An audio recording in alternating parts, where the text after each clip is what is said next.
Hello out there and welcome to the Revere Veterans and Community Show.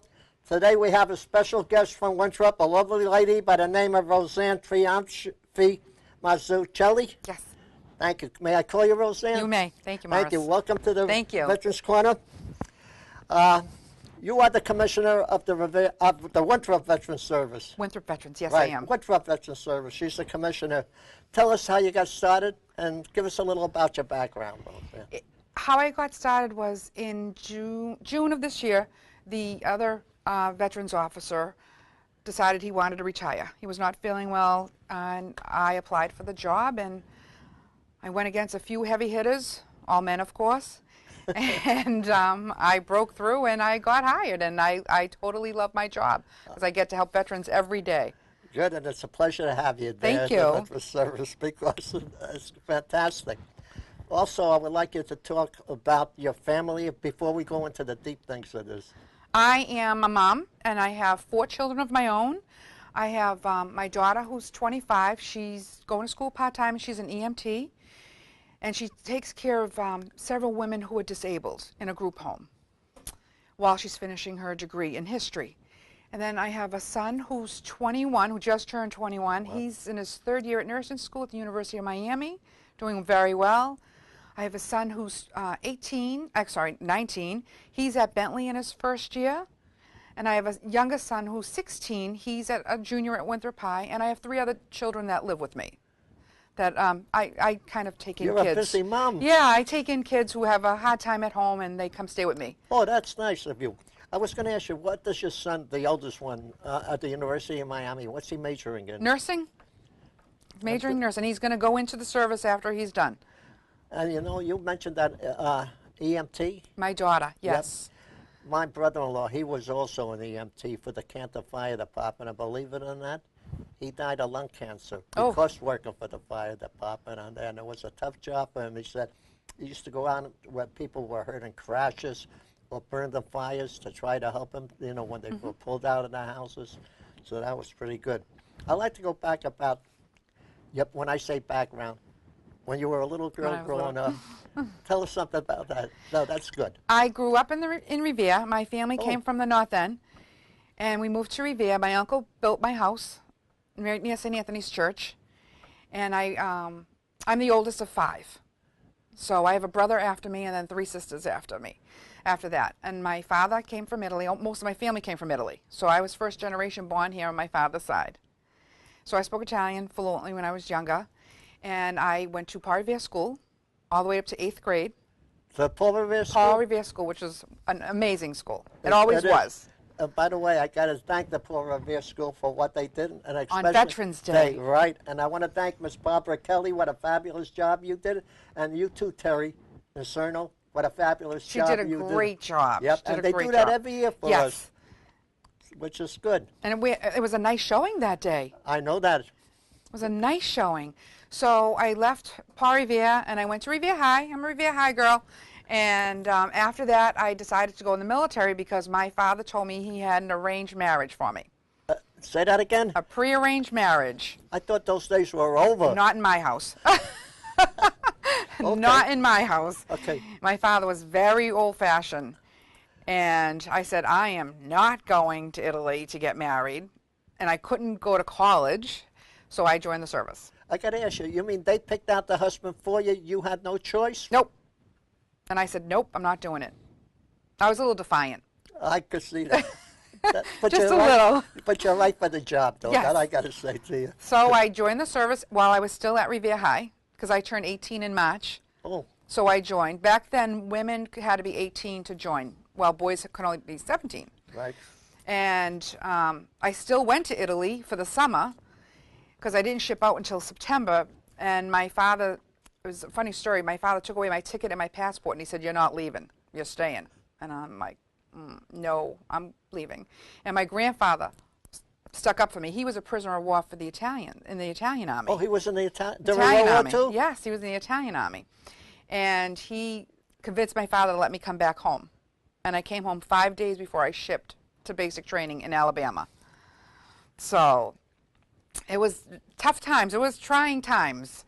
Very trying times. And I went to basic training and advanced training. I was a military policewoman, and my father asked me about coming home for Thanksgiving while I was in training. And I said, I can't leave for Thanksgiving. And we had to stop him from coming down to the post and taking me out of there. I got to tell you, you was in the military police? I was. Is that another name for the constabulary?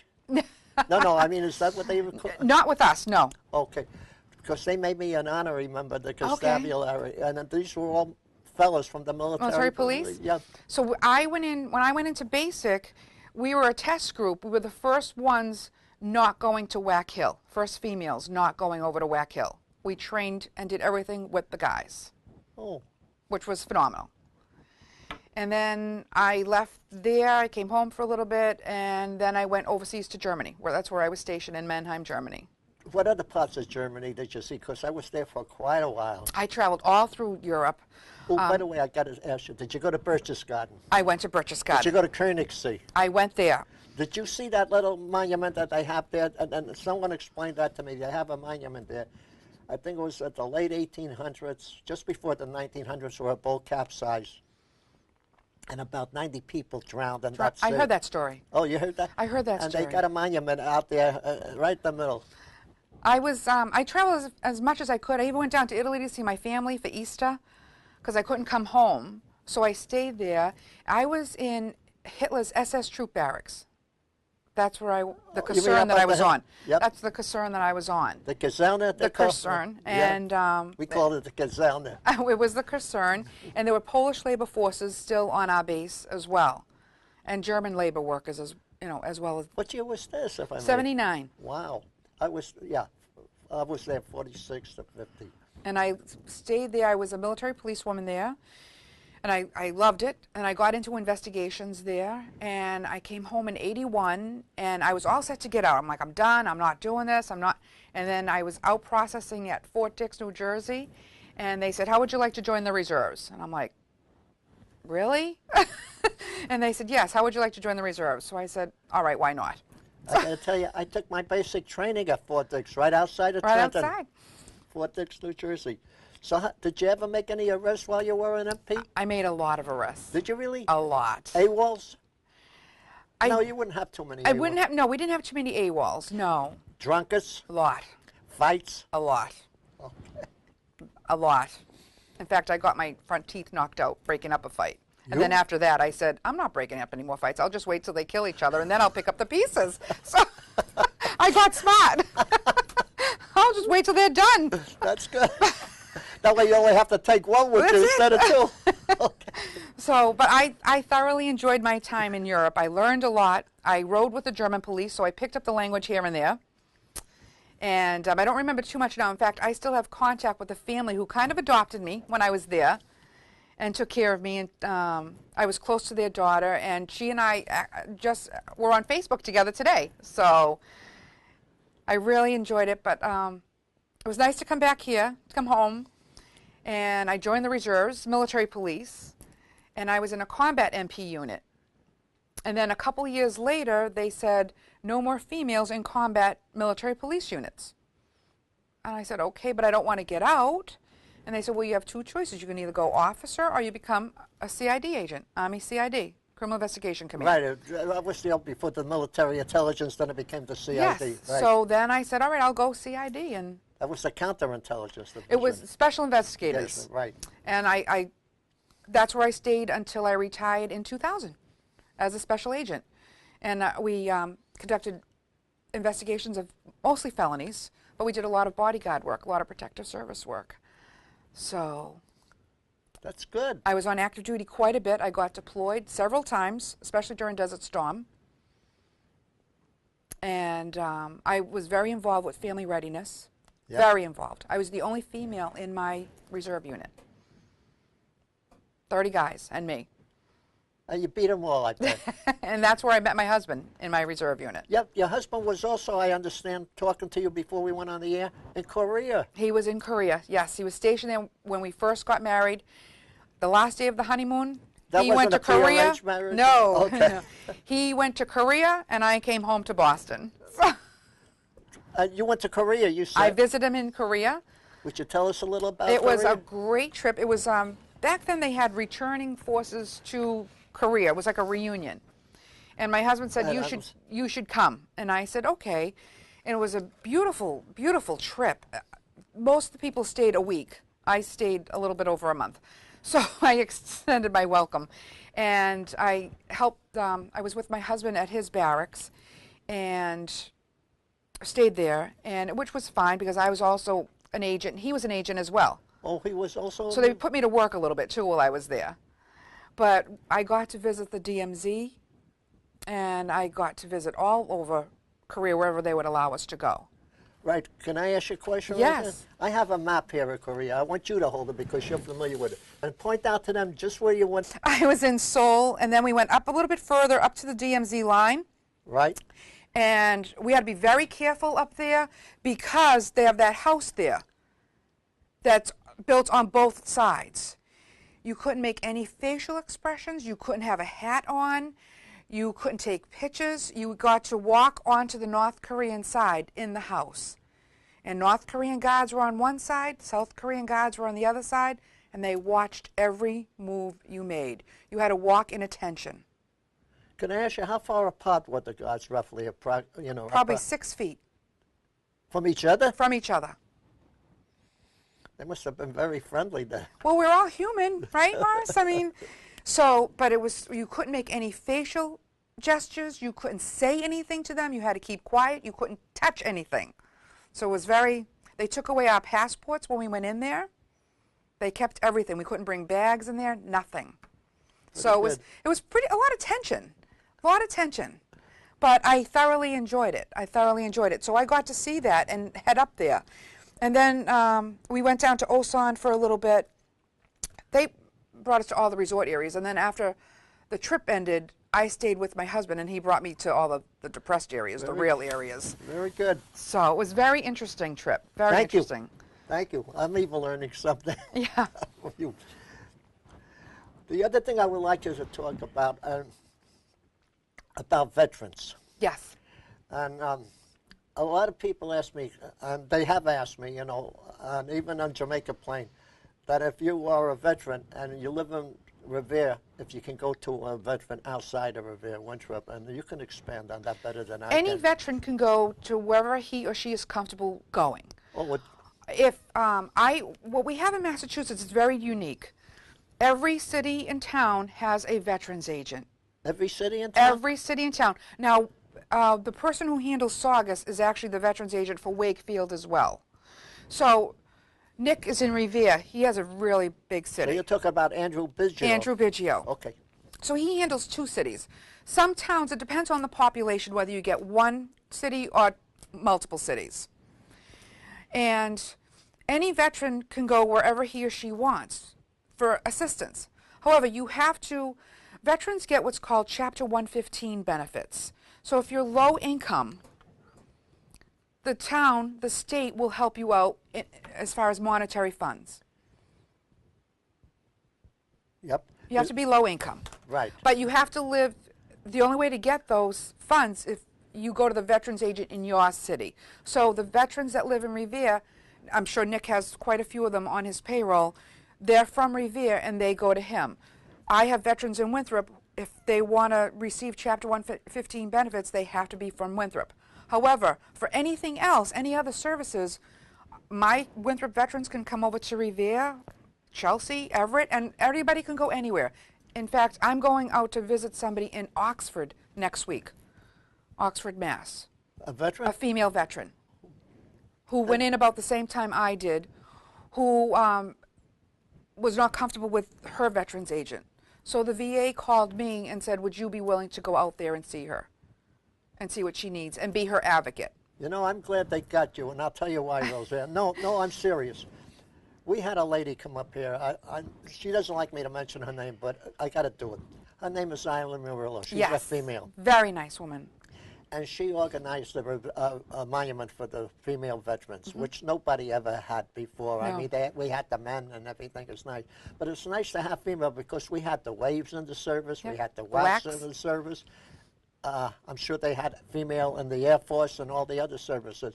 It's nice when a female talks to a female, which is a lot better sometimes than a male Yes. talking to a female, and that's good for the veterans too. And besides you, are there any other female veterans in the Commonwealth of Massachusetts? Oh, yeah, there's a few of us. Oh, there is? Not as much as the guys. Of course, yeah. Not as much. I think maybe, I think it's probably about 10%. There's 360 towns, I believe. In 61, yes. 361? Yes. Sorry, folks. 361. That means roughly there would be, count the BGO takes care of it too. That means there would be about 360 veteran agents, well, commissioners. There's the agent up in Ipswich. He has about 6 towns up there. Oh, I see. Okay. Because it's based on the town's population. Oh. Whether you get your own agent or you share an agent. Okay, so it goes by the population. Goes by the in other population. words, if 3 towns have 180 people and 1 town has 180 people, the one agent takes care of 180, one takes care of the 3 towns? Yes. Okay. So it goes according to that, which is fine, you know. And you separate your time amongst all of the towns to better serve them. Right. Another thing I would like you to talk about is disability for veterans. And a question that was asked to me, if a spouse of a veteran or even kids of a veteran, can they go into a veterans hospital and get the same benefits as a veteran if their father was a veteran? If the father was 100% service connection disability, the kids can go if they were special needs. Oh, I see. But you got to be 100% disabled? So 90% won't do it? No. Okay. There are some services that the spouses can get after, probably I think it's even after 70, the spouses can get. Oh.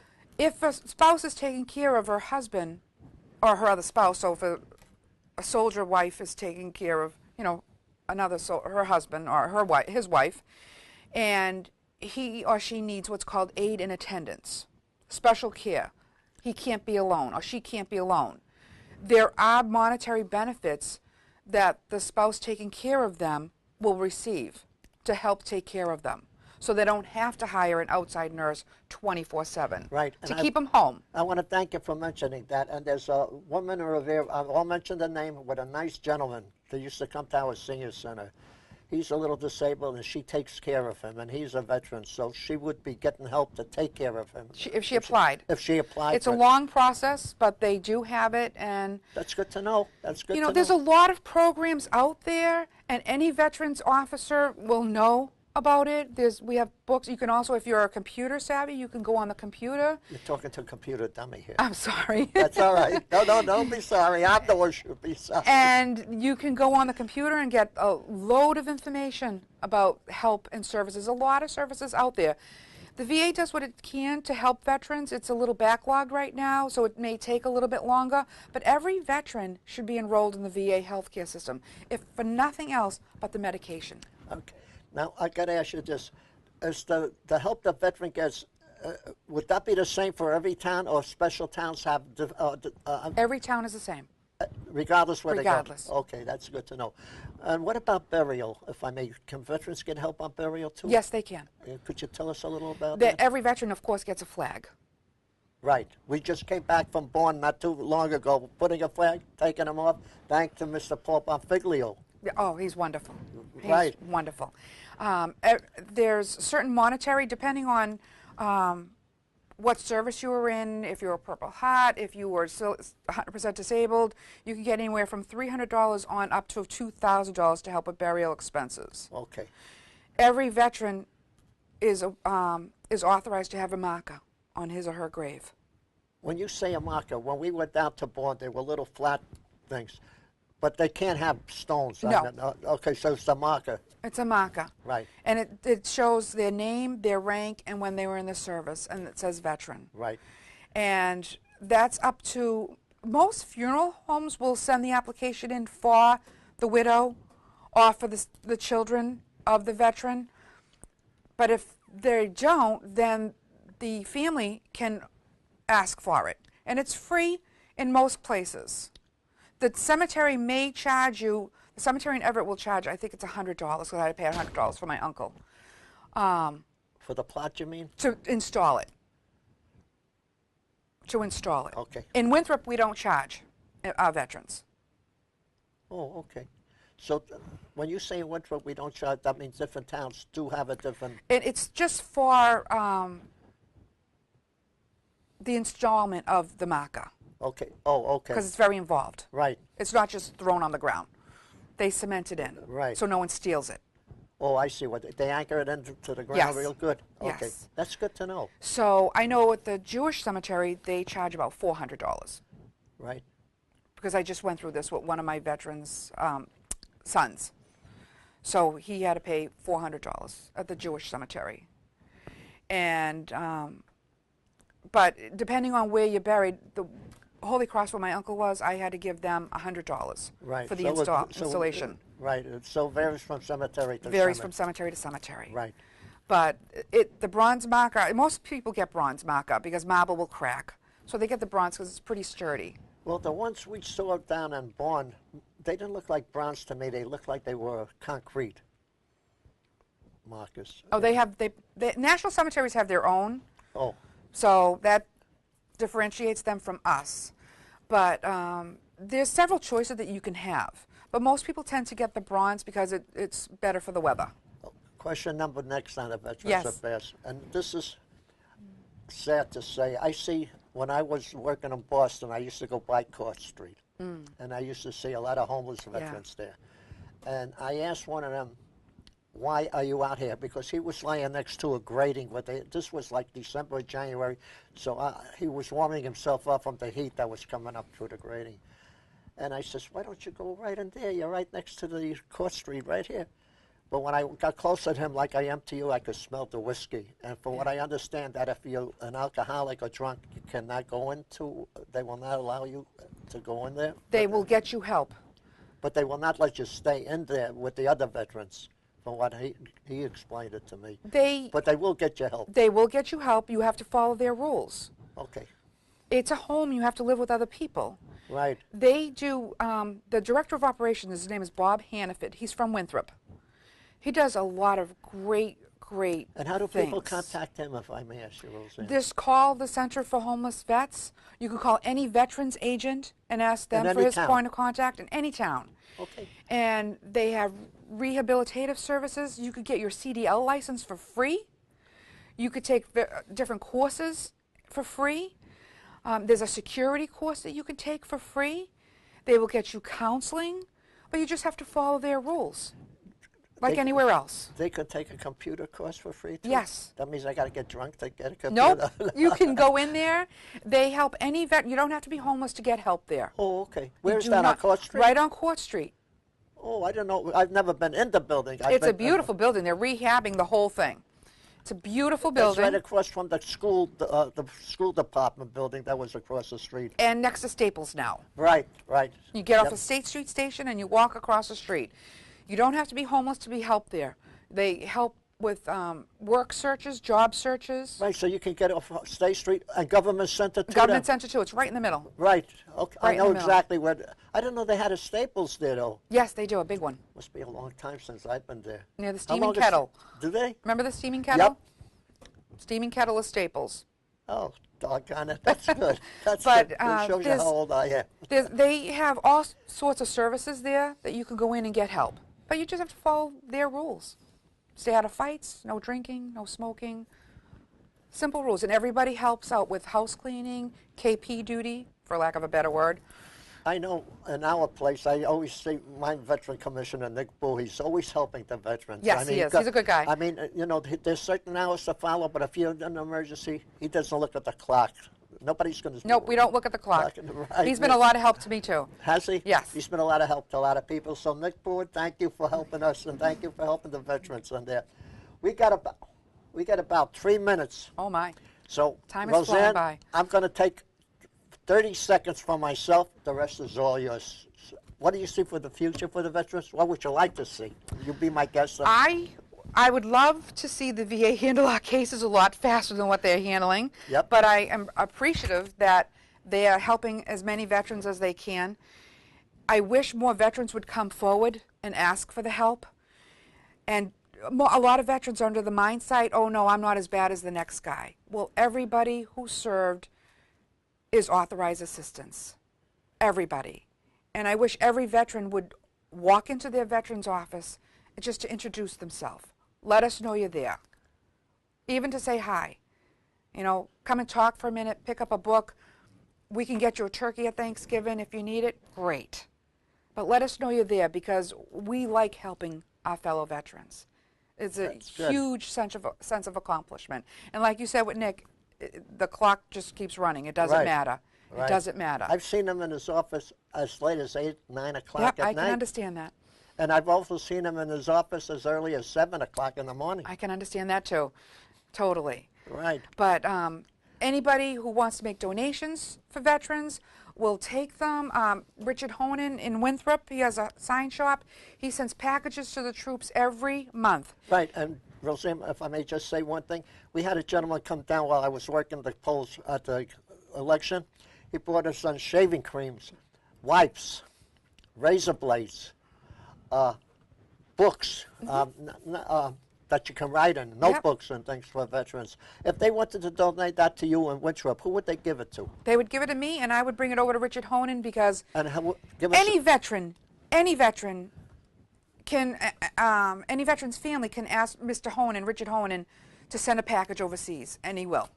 That I know. We had him up here. Anyone. Right. So I'm located at Town Hall now. I just moved within the last week and a half. Can they call you if they want to? Yes, they can. Let them. The phone number is 617-846-3065. Right. So because we get a lot of help right here in the city of Revere, and let me tell you. You have a great mayor. Revere Veterans Service. Oh, we have an excellent mayor. We have a great mayor. Yep. And we also have an excellent lady at the Revere Veterans Service, Donna. Yes, yep. I met her not too long ago. Right. Very and nice. They give us a lot of help, so it's a pleasure to have them. So let me say thank you for coming, Thank you Roseann. so much. Have a Merry holiday, Merry Christmas, Merry Christmas, Happy New Year, and thank you out there, folks, for listening. And thank to you the people of Revere, God bless you. And thank you for those who are serving. God bless you, Roseann. Thank and you. And especially our great country of the United States of America. God bless them. And thank you all for listening. Till the next time. And look at the great guests we have coming up on here. Thank you. Thank you. Thank you for asking me, Morris.